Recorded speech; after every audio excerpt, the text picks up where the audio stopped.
Thank you for choosing Beamer PhD. My name is Joseph, the technician working on your vehicle. Today we have a 2017 BMW X1 coming here for our engine oil service with a customer concerned that there is a rumbling noise underneath the vehicle.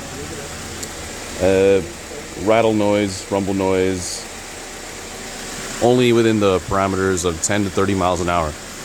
After going underneath the vehicle, we have it in drive so that all the moving parts are spinning.